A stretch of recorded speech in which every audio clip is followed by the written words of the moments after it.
il prend un vélo, il prend deux vélos, Philippe Ogana qui fait l'effort, Tadej Pogačar qui reste bloqué derrière l'Italien, et Mathieu Van Der Poel qui décroche, Milan. Bonjour, alors on va parler bien sûr de ce Milan-San Remo parce que là il faut que je fasse mon petit bilan de ce Milan-San Remo 2025 qui a été tout simplement extraordinaire à regarder. Alors bien sûr les premiers kilomètres sont pas très intéressants parce qu'on sait que c'est quasiment presque 300 kilomètres. Alors voilà, les premières heures, voilà, il y a une belle échappée, il y a eu 6 ou 8 coureurs qui ont fait une belle échappée à peu près, ils se sont fait reprendre à 30 kilomètres de l'arrivée, avec des jeunes comme un jeune italien qui était dans cette échappée à seulement 19 ans. Il a fait une échappée de malade mental, il a fait plus de 230 km devant, alors bravo à lui. Et puis après ça s'est surtout déclenché dans la Cipiezza, la course à 30 km de l'arrivée où tu as Tom Willems, qui a accéléré chez UAE, et il y a eu la première attaque de Tadej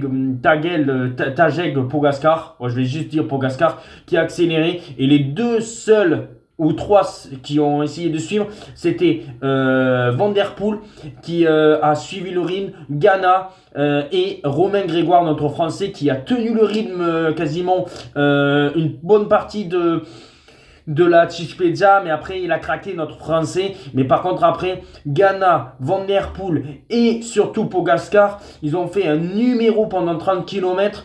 On a revu après dans le Poggio où Pogačar a refait une accélération pour déloger Ganna, et il y a Van Der Poel qui était toujours au contact de Pogačar. Voilà, ça s'est bagarré entre les deux. Voilà, ils sont allés les deux dans le Poggio. Bon, même si à un moment donné, on a vu que Van Der Poel, est-ce que c'était du bluff ou pas, qui avait laissé à un moment donné Pogačar prendre un petit peu de l'avance, parce qu'on sentait qu'il était peut-être un petit peu fatigué, hein, Van Der Poel. Et à un moment donné, quand il est revenu, on les voit discuter les deux, on se demande que va-t-il se passer. Est-ce que ils vont conclure quelque chose en disant bon allez, on se fait le sprint tous les deux. On ne sait pas si ce qu'ils se sont dit vers la fin du Poggio. Et à quasiment 500 mètres de la fin du Poggio, tu as une accélération de Van Der Poel qui contre comme ça, surpris Pogačar, et ben il revient dans la roue, mais bon voilà, il a fait l'effort. Et puis après les deux partent dans la descente. Un grand respect aussi à Filippo Ganna qui est quasiment revenu, alors qu'à un moment donné, il avait plus de 20 secondes de retard dans le Poggio. Et il est revenu, même si dans la descente, c'était vraiment pas terrible. Mais il a su jouer un petit peu, de revenir un petit peu sur le plat. Et puis après, au final, ce sprint que vous avez pu voir, même si c'était un petit peu flou, et ben Van Der Poel qui a très bien joué.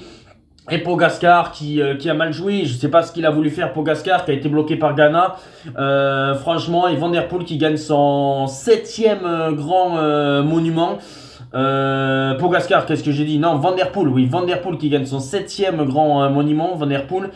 Voilà, qui gagne. Il avait déjà gagné Milan-San Remo en 2023. Il avait joué la carte de Philipsen l'an dernier où c'était Philipsen qui avait gagné, et là Van Der Poel a super bien joué le sprint et il gagne, voilà. Je trouve que Van Der Poel a super bien joué. Ganna, il a essayé de faire l'effort, mais on savait très bien que Filippo Ganna, ça allait être très compliqué de gagner ce Milan-San Remo, mais il a joué, il a essayé, il a tenté. Et après c'est quand même Pogačar. Alors oui, c'est bien beau Pogačar, il a accéléré, il a dynamité la course, parce qu'on sait très bien que si Pogačar avait attaqué dans le Poggio, peut-être un Philipsen, un Petersen potentiellement aurait pu gagner. Et voilà, il a attaqué peut-être un petit peu trop loin, ou peut-être qu'il aurait dû faire jouer ses leaders, peut-être qu'il aurait dû faire Narvaez aurait dû accélérer, peut-être qu'il aurait dû avoir un soutien pour après, pourquoi pas dans le Poggio, qu'il ait un soutien supplémentaire pour qu'après il puisse faire la descente tout seul. Parce que pour moi, Pogačar, s'il veut gagner à Milan-San Remo, pour moi il devra y arriver tout seul.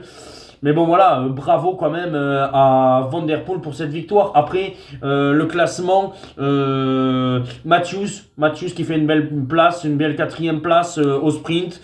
Grove qui finit 5e, Cornelissen qui finit à cette 6e place. Matt Petersen, j'avais fait un pronostic, je pensais que Matt Peterson pourrait jouer le podium, parce que pour moi, je voyais plus un Van Der Poel, Pogačar et Peterson. Finalement, c'est Filippo Ganna qui a été troisième, mais voilà, Peterson qui finit septième.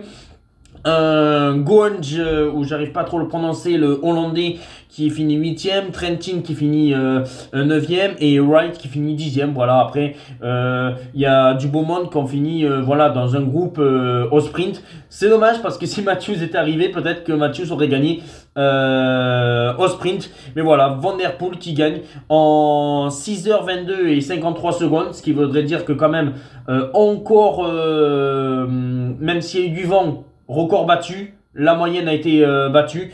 Mais voilà, je trouve que c'était un très beau Milan-San Remo et on a hâte de revoir les prochains Milan-San Remo avec Pogačar qui va retenter pour espérer gagner d'autres Milan-San Remo.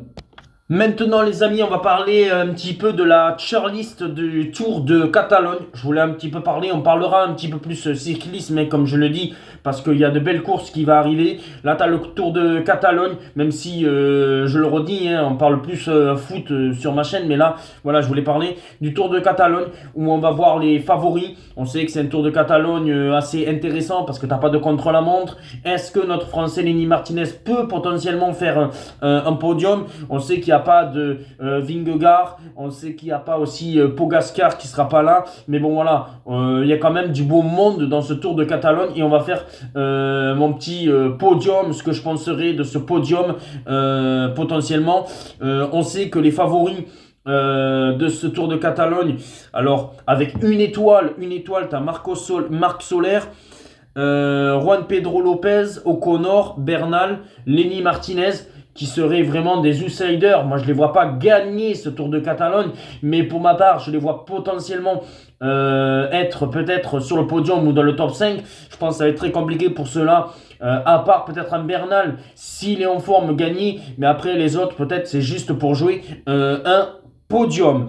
Après, avec deux étoiles, tu as un Adam Yates, Philips Gall, où je suis étonné parce que Philips Gall, je ne l'aurais pas mis à cette place-là parce que je trouve que pour l'instant, Philips Gall, il n'est pas extraordinaire dans ce début de saison. Carapace, parce que bon voilà, Carapace, c'est en Espagne et que à chaque fois qu'il est en Espagne, il fait de bons résultats. Richard Carapace, pourquoi pas essayer de viser un podium, mais je ne le vois pas gagner. Et puis par contre, après, ils mettent Michael Landa parmi les vainqueurs potentiels. Moi, je pense que Michael Landa, oui, ça peut faire un podium, mais alors là, gagner le Tour de Catalogne, ça m'étonnerait. Pour moi, les deux grands favoris, c'est Roglic et Ayuso, qui me paraît les plus aller chercher cette victoire finale dans ce Tour de Catalogne. Et pour ma part, je verrais bien Ayuso. Je pense que Ayuso peut gagner ce Tour de Catalogne parce qu'il n'y a pas de contre-la-montre. C'est pour ça que je mettrai Ayuso en numéro 1. En numéro 2, Roglic. Je pense que Roglic va finir deuxième. Et puis après, le troisième, ouais, j'hésiterai entre peut-être un Michael Landa ou peut-être Egan Bernal. Je pense que pour Lenny Martinez, ça va être compliqué. Lenny Martinez finit 5ème, ça sera très bien.